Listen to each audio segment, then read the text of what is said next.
Thank you, Mr. Chairman. I appreciate this hearing, and thank you all for being here and for testifying. I just wanted to make a general observation, first of all.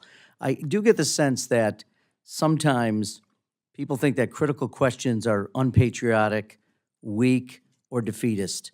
I just want to say for the record, I don't think that's the truth. I think it's the opposite.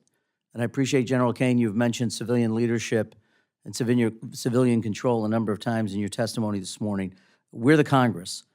Civilian control that you have talked about begins and ends here, and that's the way the founders put in Article 1, responsibility for funding and for declarations of war are with the United States Congress. So I want to just mention that because I hear it all the time, and we are not in any way, when we ask critical questions, demeaning or in any way reducing our tremendous respect for the men and women of the military, the joint forces of the United States. So I feel like that needs to be said, and I appreciate the comments that you made, General Kane, about civilian control. Second, as it relates to mandatory spending versus discretionary, I think this is really important.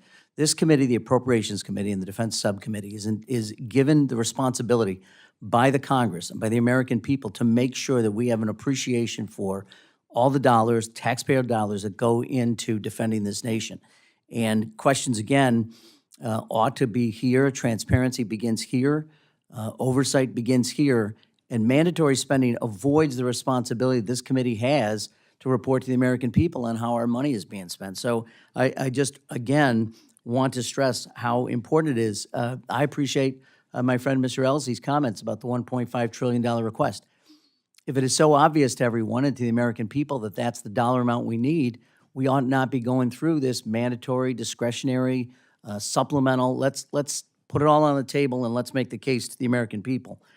You know, we've now waited since February 28th is, by my count, 11 weeks, 74 days since hostilities began in Iran, and trying to get a reporting of the dollars that have been spent in this has been excruciating, and it's been long. I think General Washington reported quicker to the Continental Congress than this has been in terms of reports to the United States Congress. And I would just in the strongest terms urge that we move forward and give this committee a full reporting on what the cost of this endeavor has been.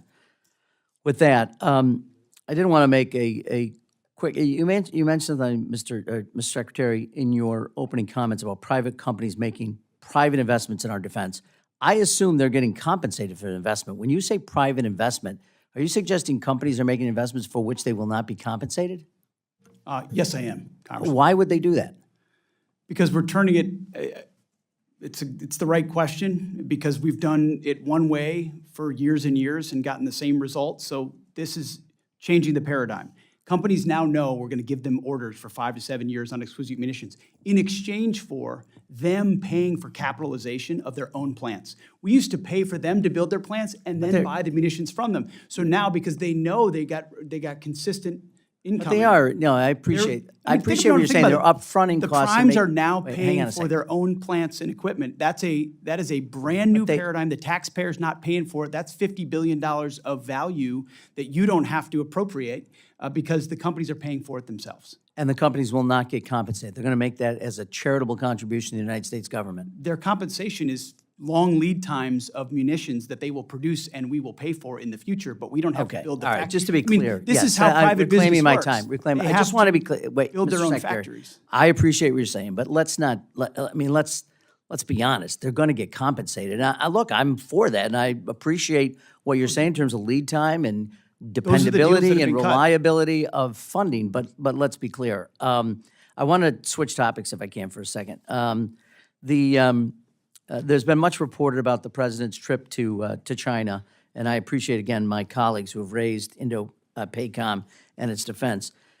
There are weapons sales which have been on hold that the president has not authorized to Taiwan, and I wonder if you could give me an update, either Mr. Secretary or General Kane, on what the status of those weapon sales are at this point.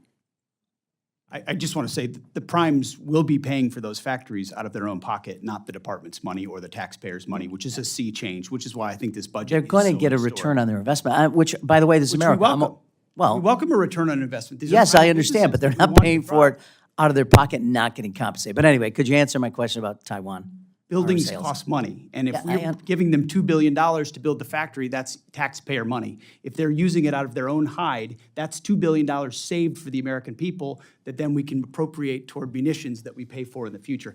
I know it's difficult to grasp. It's not but difficult what happens to grasp, when sir. businessmen take control of a department. It's a different way of getting to the same place. You're going to pay for it, the United States. And look, we ought to. They're building things for us. But to suggest that somehow they're making an investment that they're not going to get compensated through sales is just, it's honestly kind of ridiculous. We used to pay for the building too, and then pay for the sales. And now we're paying for the sales, but not the building, which I think is a good. And they're not deal for the embedding that in the American price taxpayer. of the things that they're selling to us. The The price. capitalization, the CapEx that they're putting into it, they're going to get back. Look, I don't know They're why paying we're for even it. arguing about it. They're paying for it. Could you answer my question about Taiwan arms Well, sales? that's, the president's on the cusp of a trip, and I'll be with him, and he will make all the decisions related to that.